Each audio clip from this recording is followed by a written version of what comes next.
तो इस वीडियो में मैं आपके साथ शेयर करने वाला हूँ एक AI road map free of cost. Free of cost मैं इसको इसलिए बोल रहा हूँ because when I was starting my journey I was going through lot of tutorials, lot of YouTube videos and it was taking a lot of time also, and at the end time is money, and based on all my research, all my experience, जितना भी मैंने अभी तक AI world के अंदर देखा सीखा उसको क्यूरेट करके मैंने एक AI रोड मैप क्रिएट करा है विच इज इसेंशियल इन 2025। तो इस AI रोड मैप का लिंक मैंने डिस्क्रिप्शन में भी ऐड कर दिया है, but I wanted to have a walk through with you guys first, and hopefully अगर आप ये वीडियो पूरी देखोगे तो by the end of this video you will get to know that which AI tool you should use for your use case. तो ज़्यादा time waste नहीं करते, let's have a quick walk through of this AI road map. मैंने इस road map को 8 categories में divide करा है which have 25 plus AI tools. Each category have some particular tools and this is a evolving roadmap. That means मैं इसमें और भी categories add करते जाऊंगा and tools will also add further on. So start करते हैं। सबसे पहले we'll explore the AI tools. So the first category essential tools आपको जो पता होने चाहिए. So as we know ChatGPT was one of the first LLM chatbot, but ChatGPT के बाद भी काफी सारे नए chatbots आ गए हैं. So I have added those chatbots. So Claude is one of them. Claude is by Anthropic. Gemini is by Google, Perplexity is good for research, and Grok is by Twitter, and similarly DeepSeek by Chinese company. So every LLM model have certain kind of functionality, certain kind of role जो उसको एक LLM model से अलग करता है. For example, in case of Perplexity, it is good for research, right? If you want to do a research, you should use Perplexity, right? Similarly, Grok is good to have a live data. So Grok works with Twitter or x.com. Similarly, Grok has a real-time access to data. So ये आपको differ करता है ChatGPT से which have historical data.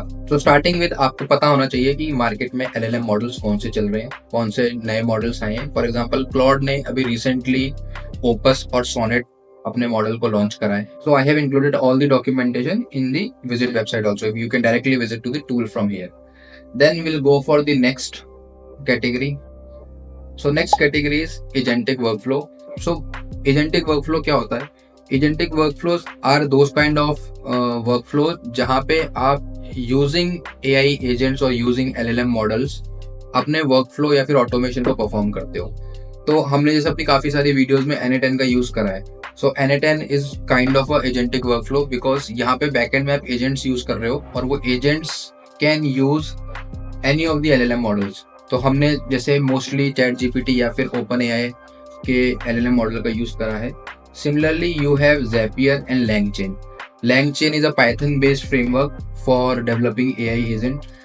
Zapier is also one of the AI agent tool, no-code automation tool, जहाँ पे आपके पास 5000 plus app integrations हैं. So basically app integrations क्या होते हैं? देखो, अगर आपने N8N की मेरी वीडियोस देखी होगी, रिसेंटली मैंने LinkedIn के साथ N8N को कनेक्ट करा था.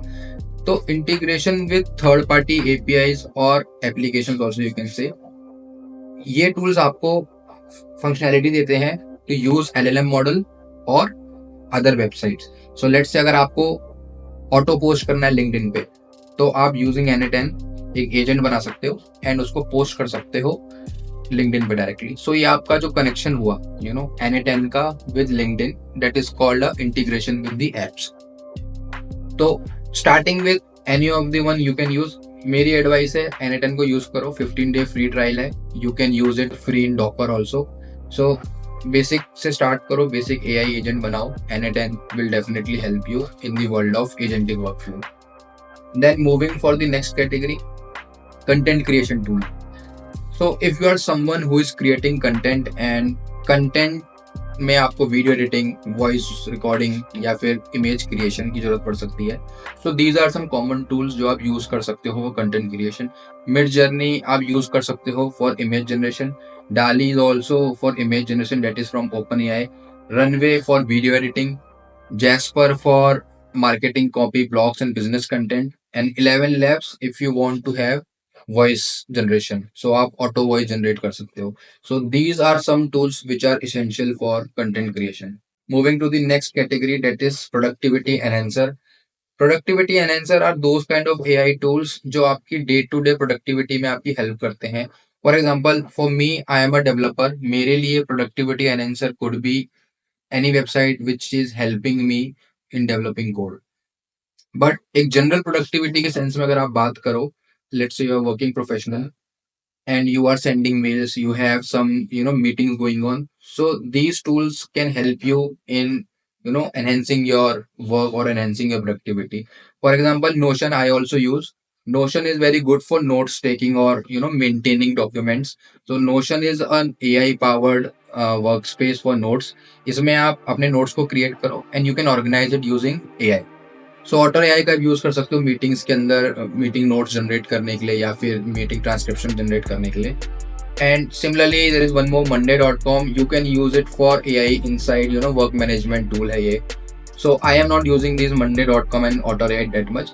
किसी भी देखो आप किसी भी कैटेगरी में से ना एक दो टूल भी सीख लोगे, that is enough. For example notion है, अगर आपको पता है कि क्या करता है या फिर नोशन एआई पे क्या हेल्प कर सकता है, तो it is fine, notion AI you can use it. Then moving to no code low code app development, this is something which I personally use it all the time and I am fan of this. So no code low code AI development में आपके पास काफ़ी tools आ जाते हैं।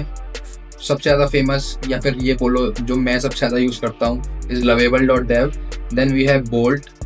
We have also used Google Firebase Studio and then another one is Replit. ये सारे tools वो हैं जो आपको वेबसाइट बनाने में या एप्स बनाने में हेल्प करते हैं without extensive knowledge of coding. आप प्रॉम्प्ट डाल के वेबसाइट क्रिएट कर सकते हो। एंड टू बी ऑनेस्ट, ये जो आप वेबसाइट देख रहे हो ना, ये मैंने लवेबल से ही बनाई है। सो इसकी प्रीरिक्विजिट ये है कि आपको थोड़ी सी बेसिक नॉलेज होनी चाहिए कोडिंग की, बिकॉज लेट्स से अगर कोई इशू आया एंड आप इतने केपेबल होने चाहिए कि आप एआई को बता पाओ कि इशू यहाँ पे है, let's fix this. Then the next category is advanced AI development tools.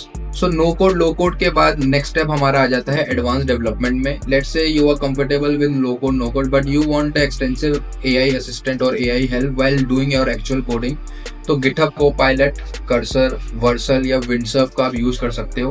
So these are AI based coding assistant जो आपको help करेंगे in your coding time. So GitHub Copilot and Cursor, I have used both of them and ये आपको help करता है while writing code, and if you're stuck somewhere and if you want to fix that particular code, you can use the help of Cursor or GitHub Copilot. ये आपको real time code fix करके देता है। So this is very helpful for someone जो coding day to day life में करता है and उसके लिए एक असिस्टेंट कह लो या एक दोस्त कह लो जो उसको साइड में हेल्प करता रहे।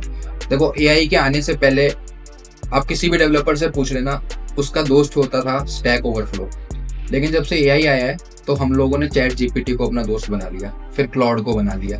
लेकिन चैट जीपीटी और इनकी एक रिस्ट्रिक्शन थी कि आपको अपना कोड कॉपी करके वहाँ पेस्ट करना पड़ता था, देन वो फिक्स करता था। उससे प्रॉब्लम क्या होती थी, from a developers point of view I am telling you, कई बार क्या होता है कोड का फ्लो जहाँ से चल के आ रहा होता है ना, इशू हो सकता है कहीं पीछे हो, वो आगे आके कोड फटा है, ठीक है। ये AI असिस्टेंट आपको क्या हेल्प करते हैं, ये आपके एग्जिस्टिंग IDE में जो आपका कोडिंग एनवायरनमेंट है जहाँ पे आप कोड कर रहे हो उसके साथ इंटीग्रेट होते हैं and they know what you are coding. तो पहली बात तो आपका टाइम बचता है, you are not going to copy your code and again go to ChatGPT, paste it there and then fix it, ठीक है। आप अपना कोड राइट अवे वहीं पे यूजिंग दिस असिस्टेंट फिक्स कर सकते हो। एंड बिकॉज ऑफ LLM, ये असिस्टेंट को पता रहता है कि आप कोड कर क्या रहे हो, what logic you are writing and how the code is flowing. So this is very helpful in terms of development. Development में मैंने GitHub Copilot का भी यूज करा है, very helpful. Then moving to next category हमारा आ जाता है additional power tools. So ये अगर आपको और एडवांस लेवल पे जाना है, अगर आप चाहते हो कि हम AI से और ज्यादा अपना मॉडल ट्रेन करें। देखो मॉडल क्या होता है, मॉडल का मतलब होता है अगर मैं आपको 1 लाख रोज की एक एक्सेल प्रोवाइड कर दूं और उस एक्सेल में इंडिया की सारी कार्स का डेटा है, अब आप एक ऐसा कोड लिखो जो मैं उससे अगर पूछूं ना कि मुझे इतने रुपए में इतने माइलेज वाली इतने सीसी की गाड़ी चाहिए, तो ह्यूमन लैंग्वेज में वो मुझे यूजिंग दैट डेटा वो फिल्टर आउट करके सजेशन प्रोवाइड कर दे, आंसर दे दे। एंड इस कोड को हम कहते हैं ट्रेन करना, डेटा को ट्रेन करना। तो हमारे पास डेटा है और हमें उस डेटा को यूजिंग मशीन लर्निंग ट्रेन करना है। तो अगर आपको और एडवांस जाना है, you should be knowing about hugging face, open API, Anthropic की भी एपीआईज हैं, कोहेर, लामा इंडेक्स और MCP servers.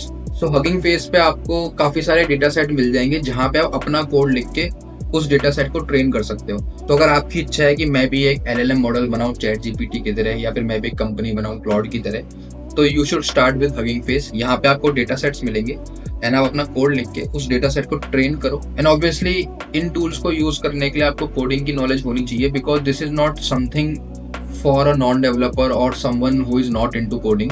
MCP servers I have added in additional power tools. So MCP servers is recently invented technology by Anthropic जिसने Claude बनाया है, and right now इसको Google ने भी यूज करना स्टार्ट करा है, which Google just announced in Google I/O 2025. So basically MCP servers क्या होते हैं, मैं आपको बहुत हाई लेवल बता देता हूँ। जैसे हमारी APIs होती है ना, APIs में हम क्या करते हैं, हम दो सिस्टम्स को using application programming interface connect कर सकते हैं। मेरी एक एप्लीकेशन से डेटा दूसरी एप्लीकेशन पे कनेक्ट कर सकती है यूजिंग API। जैसे हमने देखा था N10 में हम लिंक्डइन को या यूट्यूब को या फिर गूगल की शीट्स को कनेक्ट कर सकते हैं। सिमिलरली MCP सर्वर्स क्या होते हैं, ये एजेंट्स को कनेक्ट करते हैं, मल्टीपल एजेंट्स को या मल्टीपल टूल से। तो before MCP servers AI agent कैसे वर्क करते थे, एक AI एजेंट से मल्टीपल टूल्स कनेक्ट होते थे। तो कहीं ना कहीं वो कोडिंग पॉइंट ऑफ व्यू से भी एक्सपेंसिव था और उसको मेंटेन करना भी मुश्किल था। तो MCP सर्वर एक प्रोटोकॉल है जिसमें आपका AI एजेंट हमेशा MCP सर्वर से कनेक्ट करेगा, और MCP सर्वर का काम है फर्दर टूल से कनेक्ट करके लाना। सो आपकी जो कॉन्फ़िगरेशन होगी that would be happening at the MCP servers. And for now हमारी लास्ट कैटेगरी है एडवांस इंटीग्रेशन। इसमें मैंने उन टूल्स को रखा है जो एडवांस इंटीग्रेशन में काम आते हैं। सो इन टूल्स की you should have a good to have knowledge. It's not necessary you should have the knowledge, but ये गुड टू हैव नॉलेज है। एंड ऐसे ही बहुत सारे टूल्स हैं जो मैं इस रोड मैप में ऐड करने वाला हूँ। फॉर एग्जाम्पल रैग ऑटोमेशन और rag workflow. So make sure you visit the website and have it in your bookmark, because I will keep on updating this website and इन्हीं topics के ऊपर हम आने वाली वीडियोस बनाने वाले हैं। सो आई होप आपको ये वीडियो अच्छी लगी होगी और आपको कुछ सीखने को मिला होगा। एंड इस AI की जर्नी में मेरे साथ आगे बढ़ने के लिए प्लीज सब्सक्राइब। पीस।